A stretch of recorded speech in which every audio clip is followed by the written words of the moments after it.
Hello guys, അപ്പോൾ നമ്മൾ ഇന്നത്തെ ഒരു യാത്രക്കുള്ള പുറപ്പാടിലാണ്. അപ്പോൾ ഈ ഇന്നത്തെ ട്രിപ്പ് പോകാനുള്ള പുറപ്പാടിലാണ്. പാർട്ട്ണർ ഇപ്പോൾ വരും. ഞാൻ എല്ലാം ശരി പുറത്തിറങ്ങിയിട്ടാണ്. ഇതാണ് നമ്മൾ താമസിക്കുന്ന പ്ലേസ്. നമ്മുടെ റൂം കിടക്കുന്നത് ബാക്കിൽ കാണുന്നത്, നേരെ ചുവന്ന കാറിൻ്റെ ബാക്കിൽ കാണുന്ന ബിൽഡിങ്ങിലാണ് നമ്മൾ താമസം. 1-ാം നിലയിൽ. അപ്പോൾ ഇന്നത്തെ യാത്ര സ്റ്റാർട്ട് ചെയ്യുന്നതാണ്. എല്ലാവരും സ്വാഗതം ചെയ്യുന്നു. പിന്നെ കമൻസിനൊക്കെ ചെറിയ പിഴവൊക്കെ ഉണ്ടാവും. അപ്പോൾ ഓക്കെ ഗൈസ്.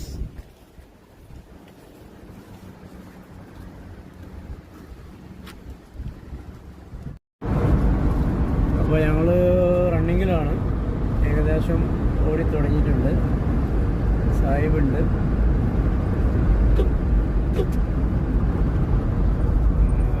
വണ്ടി ഓടുന്നതുകൊണ്ട് മൊബൈലിൽ നോക്കുന്ന ഒരു സമയത്തിലല്ല. നമ്മുടെ വണ്ടി കൂടി ഏരി കയറി കടന്നു വരും. പോയി ഏകദേശം സ്റ്റാർട്ടപ്പ് കഴിഞ്ഞു. നമ്മൾ കാണുന്നുണ്ടാവും, വളരെ പ്രകൃതി രമണീയമായ പ്രദേശമാണ് സലാല. സലാലയെ കുറിച്ച് പറയുകയാണെങ്കിൽ ഒരുപാട് പറയാനുണ്ട്. അത് അത്രത്തോളം ഒരു അറിവ് എനിക്കില്ലാത്തതുകൊണ്ടും കൂടുതൽ വർണ്ണിക്കാനുള്ള വാക്സാമർത്ഥ്യം ഇല്ലാത്തതുകൊണ്ടും തൽക്കാലം ചുരുക്കുന്നു. അപ്പോൾ ഞങ്ങൾ റണ്ണിങ്ങിലാണ്.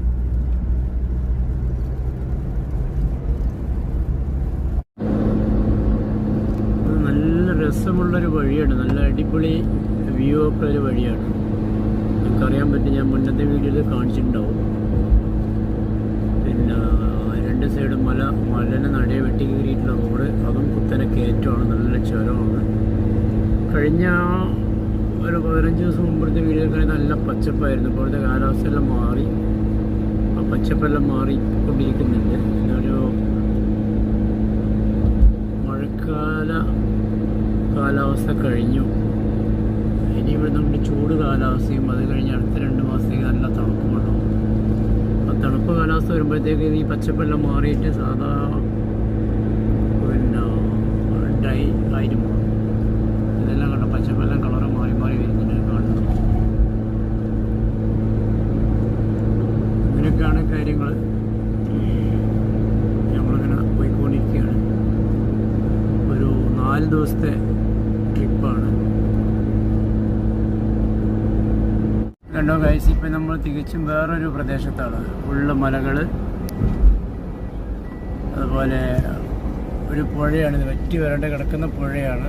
മഴ ഉണ്ടാവും മാത്രമേ ഈ പുഴയിൽ മലവെള്ളം വരുന്നത്. അങ്ങ് അകലെ നിങ്ങൾ കാണുന്നുണ്ടാവും മണൽ കൂനകൾ. ഇത് എല്ലാ വർഷവും എടുത്ത് കാണിക്കാൻ കഴിയുന്നില്ല. ഈ ഗ്ലാസ് താത്താൻ പറ്റില്ല. ഗ്ലാസ് താത്തി കഴിഞ്ഞത് ക്രഷറാട്ടോ, സോറി, മണൽ കൂനയല്ല, ക്രഷറാണ്. ഇവിടെയുള്ള കല്ലും മണ്ണൊക്കെ പൊടിച്ചിട്ട് നമ്മുടെ കൺസ്ട്രക്ഷന് വേണ്ടിയിട്ട് പ്ലാസ്റ്ററിങ്ങിനും പടവിനെല്ലാം ഉപയോഗിക്കുന്ന മണൽ പോലത്തെ സാധനങ്ങൾ റെഡിയാക്കുന്നത്. അപ്പോൾ ഇത് പൊടിച്ചിട്ടാണ് ഇവിടെ മണലുണ്ടാകുന്നത്. നമ്മുടെ നാട്ടിൽ പോലെ പുഴയിലെ മണലൊന്നും ഇവിടെ ഇല്ല. അപ്പോൾ അത് കണ്ട് ഇതെല്ലാം അത് പൊടിച്ച് വെച്ചിട്ടുള്ള ക്രഷറും അത് ബന്ധപ്പെട്ടുള്ള സംഗതികളും. പിന്നെ അതിൻ്റെ ലേബേഴ്സ് താമസിക്കാനുള്ള കോട്ടേജുകളാണ് കാണുന്ന ക്യാബിന്. കാണുന്നുണ്ടാവും ക്യാബിൻ അങ്ങ് പോയാൽ. സാധാ മൊബൈലിലായതുകൊണ്ട് അത്രത്തോളം ക്ലാരിറ്റി കുറയും. പിന്നെ അങ്ങനെ വന്നിട്ട് വിജനമായ പരന്ന് കിടക്കുന്ന അതിശക്തമായ ചൂട്. അതിനോടൊപ്പം തന്നെ ശക്തമായ വെയിലുണ്ട്, നല്ല ചൂട്. 45 ഡിഗ്രി ചൂട് ഇപ്പോൾ ഉണ്ട് നിലവിൽ പുറത്ത്. നമ്മളിതിൻ്റെ വണ്ടിക്കകത്തായതുകൊണ്ട് അത്ര എഫക്റ്റീവ് അല്ല. AC ഉണ്ട്. എന്നിരുന്നാൽ പോലും നമുക്കതിൻ്റെ ചൂട്. ഇപ്പം ഞാൻ ഷൂട്ട് ചെയ്യുന്ന സമയത്ത് എൻ്റെ കയ്യിൽ നല്ല ചൂട് വെക്കുന്നുണ്ട്. ഡാഷ്ബോർഡിലെല്ലാം കാണുന്നുണ്ടാവും. നല്ല മരുഭൂമിയാണ്. രാത്രി കാലങ്ങളിൽ ഇവിടെ വന്യജീവികളുടെ വിഹാര കേന്ദ്രമാണെന്നൊക്കെ പറയുന്നുണ്ട്. അതിൻ്റെ ഒരു തെളിവ് കഴിഞ്ഞ വീഡിയോയിൽ ഞാൻ കാണിച്ചിരുന്നു. ഏതോ വണ്ടി തട്ടിയിട്ടൊരു കഴുതപ്പുലി എന്തോ ആണ് കിടക്കുന്നത്. നിങ്ങൾ കാണുന്നുണ്ടാവും. കാണുന്നില്ല? നമ്മൾ ദൂരെ സൈഡിൽ എടുക്കുമ്പോൾ ഗ്ലാസ് താത്തണം. അപ്പോൾ നടക്കില്ല. അപ്പോൾ തൽക്കാലം ഇങ്ങനെ കാണിക്കാം. അത് ചെറിയ കൂന കാണുന്നതൊക്കെ മണൽ കൂനയാട്ടോ. അത് കാറ്റടിച്ചിട്ട് കാറ്റിന് ഇങ്ങനെ മണൽ പോയിട്ട് ഒരുമിച്ച് കൂടിയിട്ടുണ്ടാകുന്ന കൂനയാണ്. അതുകൊണ്ട് ഇറക്കിയതൊന്നും എല്ലാം തോന്നുന്നു.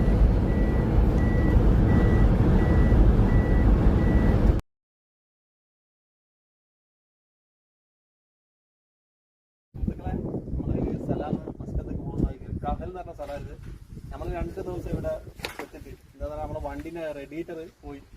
ഞാൻ ഇവിടെ നോക്കി റേഡിയേറ്റർ ഒന്നുമില്ല. ആകെ ഒരു ചെറുമാതിരി സ്ഥലമാണ്, ഒരു ചെറിയൊരു വർക്ക്ഷോപ്പ്. ഞാൻ ആ സ്ഥലമാണ് ഇന്നലെ കൊടുത്തുകൊടുത്ത് ഇന്ന് റേഡിയേറ്റർ കിട്ടിയത്. നമ്മുടെ വണ്ടീൻ്റെ വർക്കിങ്ങനെ നടന്നുകൊണ്ടിരിക്കുകയാണ്. കഹൽ എന്ന് പറഞ്ഞ സ്ഥലമാണ്, മസ്കത്തിൽ കഹൽ. അപ്പോൾ വളരെ പ്രയാസം. 2 ദിവസം ഇവിടെ ഇങ്ങനെ വണ്ടിയായിട്ട് കാണും. ഇവിടെ ആണെങ്കിൽ ഒരു സാധനം കിട്ടൂല നമുക്ക്. അങ്ങനത്തെ ഒരു ഏരിയ ആണ്. വർക്ക്ഷോപ്പ് ചെറിയ 2-3 വർക്ക്ഷോപ്പ് വന്നുള്ളൂ. നമ്മുടെ ഒരു ദോസ്ത് പാകിസ്ഥാനിയാണ് സ്നേഹിതൻ. അപ്പോൾ പുള്ളി ഭയങ്കര ഹെൽപ്പ് ചെയ്ത് ഇപ്പോൾ 2 ദിവസം നമ്മളിവിടെ തങ്ങിയിട്ട് പ്രത്യേക ഒരു സ്ഥലമാണ് ഇത്. അപ്പോൾ പുതിയ റേഡിയേറ്ററെല്ലാം കിട്ടിയത് നമ്മൾ പഴയ റേഡിയേറ്ററാണിത്. അപ്പോൾ ഇൻഷാല്ലാ ഇതിനൊരു ബുദ്ധിമുട്ടുണ്ടായിട്ടാണ് വിചാരിക്കുന്നത്. നമ്മൾ 2-3 ദിവസം സെയിലിങ്ങിന് പോവുകയും ചെയ്തു. അങ്ങനെ വലിയ പ്രയാസത്തിലുണ്ട്. അപ്പോൾ ഇൻഷാല്ലാ ദുആയിൽ ഉൾപ്പെടുത്ത്. Okay, by. കഹൽ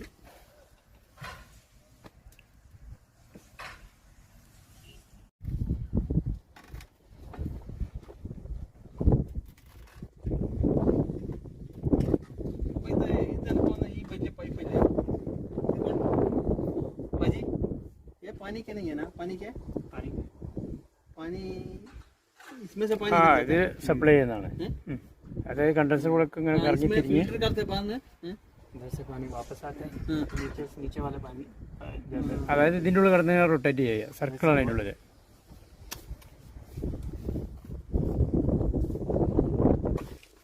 ശരിക്കും പെട്ടിട്ടാണ് 3 ദിവസം ഇവിടെ കിടന്നൊരു സ്ലിപ്പായി. ഞങ്ങൾ സലാലൊന്ന് എത്തി, സാധനം എത്തി, അതിൻ്റെ ഫിറ്റിങ്സിലാണ്. അതാണെങ്കിൽ ഹൈറോഫ് ബസ്സായതുകൊണ്ട്, അതായത് വാനായതുകൊണ്ട് അത്രയും കൺജക്റ്റഡ് ഏരിയ ആണ്. ഇതിൻ്റെ ഫിറ്റിങ്സുള്ള ഏരിയ അല്ലോ, വളരെ കൺജക്റ്റഡ് ഏരിയ ആണ്. ഏതായാലും പഴയത് അയച്ചു വെച്ചിട്ടുണ്ട്, പുതിയത് കയറ്റിയിട്ടുണ്ട്, ഫിറ്റിങ് നടന്നു കൊടുക്കുന്നുണ്ട്. നമ്മൾ ജംഷീർ ഭായി നിൽക്കുന്നത്. ഇത് കഴിഞ്ഞിട്ട് വേണം ഞങ്ങൾക്ക് ഇവിടുന്ന് പുറപ്പെടണമെങ്കിൽ.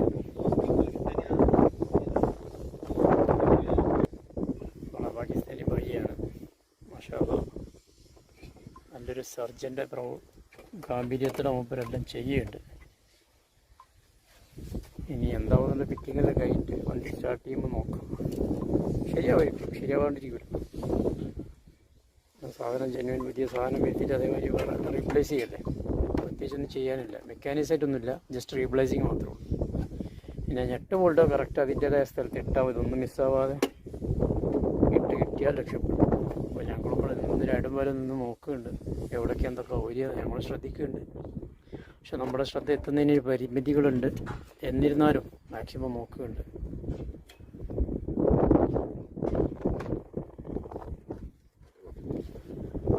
അപ്പോൾ അങ്ങനെയാണ് കാര്യങ്ങളൊക്കെ ഉള്ളത്. ഞങ്ങളിപ്പോൾ 2 ദിവസമായിട്ട് 2-3 ദിവസമായിട്ട് ഇവിടെ പെട്ടിട്ടുള്ളത്. ഇവിടുന്ന് ശരിക്കും 1 മണിക്കൂറിൻ്റെ വർക്കുകൾ, ഇവിടെ 1 മണിക്കൂർ കൊണ്ടെല്ലാം കറങ്ങി തിരിഞ്ഞു വിടുന്ന പോകേണ്ട ആൾക്കാരായിരുന്നു. നിർഭാഗ്യം എന്ന് പറഞ്ഞാൽ ഇവിടെ വന്ന് പെട്ടുപോയി. അപ്പോൾ റേഡിയേറ്ററിൻ്റെ ഞാൻ കാണിച്ചു തരാം. റേഡിയേറ്റർ പൊട്ടിയ ഭാഗം എന്ന് പറഞ്ഞാൽ ഈ ടാങ്കാണ് പൊട്ടിയത്. ഇതാണിപ്പോൾ റേഡിയേറ്ററിൻ്റെ വാട്ടർ ടാങ്കാണിത്. ഈ ടാങ്കിൻ്റെ ഈ ഭാഗം മൊത്തം ക്രാക്ക് വന്നിട്ട് ഇതിൽ ഫുള്ള് വെള്ളം ലീക്കാണ്. അപ്പുറം ഇപ്പുറമൊക്കെ കൂളൻ്റെ എല്ലാം ലീക്കായി. അപ്പോൾ ടെമ്പററിയായിട്ട് ഞാനൊരു പരീക്ഷണം നടത്തി, ജസ്റ്റ് ഒന്ന് MC വെച്ചാണ്ട് നോക്കി. പക്ഷേ ഈ പരീക്ഷണം ആരും ചെയ്യരുത്. നമ്മൾ ചെയ്തു നോക്കി. ഏതാണ്ടൊരു 1-1/4 മണിക്കൂർ കൂടെ ലോക്കലിൽ കറങ്ങിയപ്പോഴത്തേക്ക് വീണ്ടും ആ ഒട്ടിച്ച പാത്ത് കൂടെയൊക്കെ വെള്ളം വീണ്ടും കിഞ്ചിൽ അതേമാതിരി വന്നു. നിങ്ങൾ കാണുന്നുണ്ടാവും, ശരിക്കും കാണുന്നുണ്ടോ അറിയില്ല, നോക്കി നോക്ക്. ഇതിലൊക്കെ വീണ്ടും വെള്ളം വീണ്ടും ലീക്ക് വന്നു. എന്നാൽ പിന്നെ നമ്മളിത് മാറ്റാമെന്നുള്ള തീരുമാനത്തിലായി. അങ്ങനെ ഓർഡറാക്കി. ഇന്നലെ ഓർഡർ ചെയ്ത് സാധനം ഇവിടുന്ന് ബസ്സിൽ വിട്ട് ഇന്ന് ഉച്ചയ്ക്ക് 2:30 മണിക്കാണ് സാധനം വിളിച്ചത്. 2:30 മണിക്ക് സാധനം എത്തിയുള്ള സന്തോഷത്തിൽ ഞങ്ങൾ എന്ത് ചെയ്ത് പെട്ടെന്ന് സാധനം ഉണ്ടായിട്ട് വർക്ക്ഷോപ്പിൽ ഓടി വന്ന് ഇവിടുന്ന് പിന്നെ ഫോർമാനെ വിളിച്ചപ്പോൾ പുള്ളി പറഞ്ഞു ഇനി 4 മണിക്ക് വരാൻ കഴിയുള്ളൂ. ഇപ്പോൾ 2 മണി തൊട്ട് 4 മണി ലഞ്ച് ബ്രേക്കാണ്. നമ്മുടെ നാട്ടിൽ സാധാരണ ബാങ്കിൽ 1 മണി വരെ 2 മണി വരെ ഉണ്ടാവുക. ഇവിടെ പക്ഷേ 2 to 4 മണി വരെ. അവരും പറഞ്ഞിട്ട് കാര്യമില്ല, നല്ല ചൂടുള്ള പ്രദേശമാണ്. 40-42 ഡിഗ്രി ചൂടെല്ലാം ഇവിടെ ഉള്ളത്. അതുകൊണ്ട് നമ്മളും വെയിറ്റ് ചെയ്തു. അങ്ങനെ പുള്ളി കൃത്യസമയം 4 മണിക്ക് എത്തി. പുള്ളിയുടെ അസിസ്റ്റൻ്റാണിത്. വലിയ സർജൻ എത്തിയിട്ടില്ല. വലിയ സർജൻ ലാസ്റ്റത്തൊക്കെ ചെക്കപ്പ് ചെയ്യാൻ വേണ്ടി വരുള്ളൂ. പുള്ളിയെ സാധനം ഇറക്കി വെച്ച് കൊടുത്തിട്ട് ഇവർ പോയി. അപ്പോൾ ഇത് ഇവിടുത്തെ ബിരുദധാരിയായ ആളാണ് ഇവിടുത്തെ ഈ വർക്ക്ഷോപ്പിലെ. മറ്റേ ആൾ MD, അയാൾ പുതിയ കേസും തപ്പി പോയിട്ടുണ്ട്. ഇൻഷാ അല്ലാഹ് ജംഷീർ ഭായി ഇങ്ങനെ കൂടെ നിന്നിട്ട് ദീർഘവീക്ഷണത്തോടു കൂടി കാര്യങ്ങളെല്ലാം നോക്കുന്നുണ്ട്. പിന്നെ സുഹൃത്തുക്കളെ, ഈ പ്രദേശം എന്ന് പറഞ്ഞാൽ യാതൊരുവിധ വികസനവും ഇല്ല. ഒരു സംഭവം ഗൾഫ്, പക്ഷെ ഗൾഫിലെ ഒരു മത്സ്യബന്ധനവുമായിട്ട് ബന്ധപ്പെട്ട ഏരിയ, കടലോര പ്രദേശമാണ്. ഇവിടേക്ക് ഇതുപോലെയൊക്കെ തന്നെ കാണണം. പിന്നെ കുറേ അങ്ങ് അകലെ ഉള്ളിലേക്ക് ചെന്നാൽ കുറേ വീടുകളൊക്കെ കാണാം, ബിൽഡിങ്ങും കാര്യങ്ങളൊക്കെ. അങ്ങ് ദൂരം പള്ളി മേലെല്ലാം കാണുന്നുണ്ടാവും. അത് പിന്നെ ചെറിയ മൊബൈൽ അതിനെ കൊണ്ട് ഇത്ര ക്ലിയർ ഉണ്ടാവുള്ളൂ. അപ്പം അങ്ങനെ ഉൾഭാഗത്തൊക്കെ വീട് കാര്യങ്ങളൊക്കെ ഉണ്ട്. ഇത് പക്ഷേ ഒരു ടൗൺഷിപ്പാണ്. ഇത് ശരിക്കും ഇതൊരു ടൗൺഷിപ്പാണ്. കഹൽ എന്ന ആകെ ഈ ഒരു പെട്രോൾ പമ്പ് അവിടെ ഉള്ളത്. അങ്ങനെ ഇവിടെ കുറച്ച് വണ്ടിയും കാര്യങ്ങളൊക്കെ ആയിട്ട് ഒരു സ്ഥലം അങ്ങനെ പറയാം. ഒരു വിജനമായ ഡെവലപ്പായി എന്ന് പറയാൻ പറ്റില്ല, ഡെവലപ്പായിക്കൊണ്ടിരിക്കുന്നു എന്നും പറയാൻ പറ്റില്ല. എന്നാലും കുഴപ്പമില്ല. പിന്നെ ഒരു 80% കിളികളേ ഉള്ളൂ. കിളികൾ തന്നെ ബംഗാളികൾ, ബാക്കിയുള്ളത് നമ്മുടെ അയൽ രാഷ്ട്രക്കാർ, പാകിസ്ഥാൻകാർ. പിന്നെ നമ്മളെ മലയാളീസ് വളരെ കുറവാണ്, വിരളം. ചുരുക്കി പറയാൻ ഇന്നിപ്പോൾ ഞാൻ ആകെ 4 പേരെ മലയാളീസിനെ കണ്ടു. അതും വഴി യാത്രക്കാരാണ്. ഇവിടെ വഴിയിൽ നിന്ന് കണ്ടവർ. പിന്നെ അതേമാതിരി നമ്മളെപ്പോലെ വണ്ടിയായിട്ട് വരുന്ന ആൾക്കാർ. അപ്പോൾ നമ്മളെ വർക്ക് ഇങ്ങനെ പുരോഗമിച്ചു കൊണ്ടിരിക്കുകയാണ്. അവസാനം പുട്ടുകുറ്റി താഴെ വീണു. വർക്ക് പുരോഗമിച്ചു കൊണ്ടിരിക്കുകയാണ്. ഏതാണ്ട് തീരാറായി എന്ന് തോന്നുന്നു. അങ്ങനെ കൂടുതൽ അങ്ങ് അടുക്കാതെ ഇപ്പോൾ താഴെ കിടങ്ങാണ്. ഇതാണ് ഹൈറ്റ് എത്താൻ വേണ്ടിയിട്ട് വണ്ടി റാമ്പുമ്പോൾ കയറ്റിയിട്ടാണുള്ളത്. ഞാൻ ചെന്ന് മൊബൈലിൽ നോക്കിയപ്പോൾ ഞാൻ ആ ചാലിൽ വീണു പോകും. ജംഷീർ ഭായി നല്ല ആടി കൂടി ചെയ്യുന്നുണ്ട്. മിക്കവാറും ചെയ്യുമ്പോഴത്തേക്കും ഉപരി പണിയെല്ലാം പഠിക്കും തോന്നുന്നുണ്ട്. പോളിടെക്നിക് അല്ലെങ്കിലും ഉപരി പണിയൊക്കെ പഠിക്കും തോന്നുന്നുണ്ട്. അങ്ങനെയൊക്കെ ഇതൊക്കെ എന്നാണ് അവൻ റിപ്പയർ ചെയ്ത് കൊടുക്കുക? ഇതൊക്കെ റിപ്പയർ ചെയ്യാനുള്ള വണ്ടിയാവുമല്ലോ. ഇതെല്ലാം എന്നാക്കുമെന്ന് അറിയില്ല. അവിടെ നിന്ന് ഇവിടെ വേറെ മൂപ്പര് ഇതെല്ലാം വാങ്ങി കൊടുത്തിട്ട് അയച്ചിടുന്ന പരിപാടിയാണെന്ന് തോന്നുന്നുണ്ട്. അതെല്ലാം ഇവിടെ വണ്ടി കണ്ടമാനുണ്ട്. പണിയെടുത്തിട്ട് കാണില്ല. എന്നാൽ മൂപ്പർക്ക് പണിക്കൊഴിവില്ല. മൂപ്പരൊക്കെ ഒരു ടീം വന്ന് കൂട്ടിക്കൊണ്ടുപോയതാണ്. ഇപ്പോൾ നമ്മുടെ വർക്ക് ഏകദേശം പൂർത്തീകരിച്ച് കഴിഞ്ഞു. എൻ്റെ ടാങ്ക് ഫിറ്റ് ചെയ്യാണ്ട്, ഇപ്പോഴത്തെ ടാങ്ക് ഫിറ്റ് ചെയ്യാണ്ട്. ജംഷീർ ഭായിലുള്ള നെറ്റ് ബോട്ടിൻ്റെ അടുത്ത് ഹെൽപ്പ് ചെയ്യുന്നുണ്ട്. പൊട്ടിയ പുള്ളിയാണ് കേട്ടോ അതിൻ്റെ മെയിൻ ആൾ. MD എല്ലാം കയറ്റി ഫിറ്റിങ്സ് എല്ലാം നടന്നുകൊണ്ടിരിക്കുന്നത് ലാസ്റ്റ് ഘട്ടത്തിലാണ്. ടാങ്ക് ഒന്ന് ഫിറ്റ് ചെയ്യേണ്ടി. ഇവിടെ ടാങ്ക് വരാനുണ്ട്. പിന്നെ ആ ടാങ്ക് അവിടെ കിടക്കുന്നതും അതിൻ്റെ യഥാസ്ഥാനത്ത് റീപ്ലേസ് ചെയ്യാൻ വെച്ചു കൊടുക്കാനുണ്ട്. ഇതെല്ലാം തീർന്നാൽ പിന്നെ കൂളൻ്റെല്ലാം ഒഴിച്ച് ഒന്ന് നോക്കണം. പരിപാടി നടന്നുകൊണ്ടിരിക്കുന്നുണ്ട്. ഒരുപാട് വൈകിപ്പോയി. ഒരുപാട് വൈകിപ്പോയി. മാത്രമല്ല ഞങ്ങളുടെ വർക്കും പെൻഡിങ് 2 ദിവസത്തെ നമുക്ക് വർക്ക് ചെയ്യാൻ പറ്റില്ല. വണ്ടി ഇറങ്ങാൻ പറ്റില്ല. ഇച്ചിരി വെള്ളം പോലും ഒഴിച്ചാൽ എത്രയും ലീക്കായി പോകുന്ന കണ്ടീഷനിലായിരുന്നു. അങ്ങനെ അവസാനവട്ട പണികളും കഴിഞ്ഞ് അടിയുള്ള പരിപാടി കഴിഞ്ഞു. ഈ മുകളിൽ വെള്ളം ഒഴിക്കാറുണ്ട്. കൂളൻ്റെല്ലാം ഒഴിച്ചിട്ട് സെറ്റാവും. ഇപ്പോൾ ഫൈനൽ ചെക്കപ്പിലാണുള്ളത്. ബോൾട്ടെല്ലാം കുടിക്കും തോന്നുന്നുണ്ട്. എല്ലാം ആയിട്ട് ഫിറ്റിങ് കാര്യങ്ങളെല്ലാം ആയി. ഇപ്പം ഇത്രയേ ഉള്ളൂ അതിൻ്റെ ഫിറ്റിങ്സ്. ഈ സാധനം നമുക്ക് ഇവിടെ അവൈലബിൾ ആയിരുന്നെങ്കിൽ ഞാൻ തന്നെ ഇവിടുന്ന് സ്ഥലം കാലിയാക്കി വരും. ഇവിടെ അവൈലബിൾ അല്ല.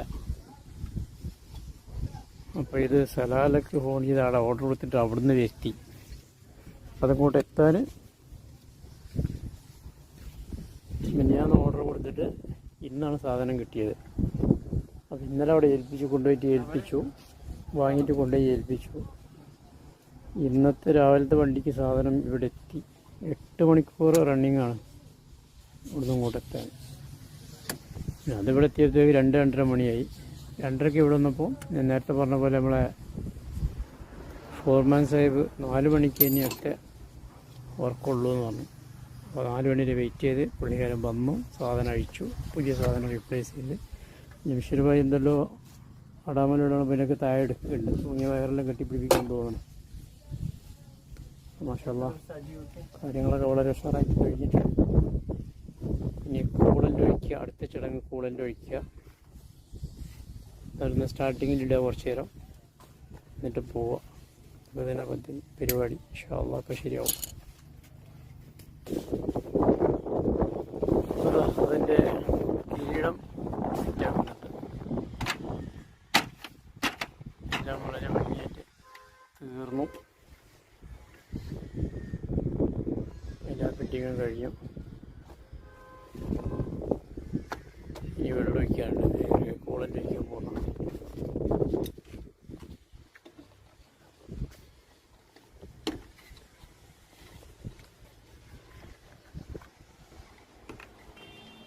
जितना नेट बोल्ट निकाला पूरा डाल दिया अभी। हाँ, इधर 2 बाकी है। कंपनी एक्स्ट्रा तो नहीं दिया ना? ये हमारा है। अच्छा,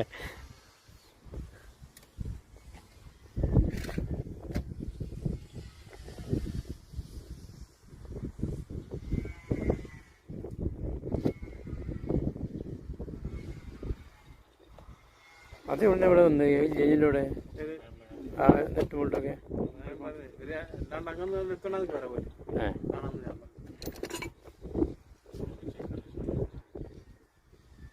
फाइनल चेकिंग कर लो। अगर इसमें वो कूलेंट बस भी नहीं आया तो उधर पानी है, बिस्लरी वो डालेगा थोड़ा। रेड അപ്പോൾ ഗൈസ് നമ്മൾ വണ്ടി സ്റ്റാർട്ട് ചെയ്തു, വെള്ളം ഒഴിച്ച് വണ്ടി സ്റ്റാർട്ട് ചെയ്തു. ഒരു 5 മിനിറ്റിൻ്റെ റീസർക്കിളിങ് നടക്കാൻ വേണ്ടിയിട്ട് സ്റ്റാർട്ടിങ്ങിൽ നിൽക്കുന്നതാണ്. നിങ്ങൾ കാണുന്നുണ്ടാവും. പിന്നെ കൂളൻ്റ് ഒഴിച്ച് ഇങ്ങനെ പപ്പ് എടുക്കുന്നുണ്ട്.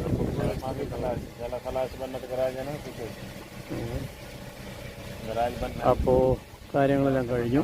ഇനി നമ്മൾ പുറപ്പെടാൻ പോകുന്നതാണ്. ഇൻഷാ അല്ലാഹ് നമ്മൾ പുറപ്പെടുന്നുള്ള പരിപാടിയാണ്. അത് കഴിഞ്ഞ് കഴിഞ്ഞാൽ വണ്ടി വഴി ഇറക്കിയിട്ട് പുറപ്പെടും. അപ്പോൾ വീണ്ടും അടുത്ത വീഡിയോയുമായി വരുന്നതുവരെ എല്ലാവർക്കും അടുത്തൊരു വീഡിയോ ആയിട്ട് വരുന്നതുവരെ എല്ലാവർക്കും നന്ദി, നമസ്കാരം. അവസാന റൗണ്ട് ചെക്കിങ്ങിലാണ്. എല്ലാം കഴിഞ്ഞ് വെള്ളം വെച്ച് സ്റ്റാർട്ട് ചെയ്തൊക്കെ റെഡിയായി. അപ്പോൾ അവസാന റൗണ്ട് ആവും ഫൈനൽ ചെയ്ത് ക്ലോസിങ് ആയി. നമ്മൾ പോകാനുള്ള പരിപാടിയാണ്. ഓക്കെ, അപ്പോൾ ഇനി അടുത്തൊരു വീഡിയോ ആയിട്ട് ഇൻഷാ അല്ലാഹ് ഞങ്ങൾ വരും. അപ്പോൾ എല്ലാവരും സഹകരിക്കുക. ഓക്കെ, ശരി, ബൈ ബൈ.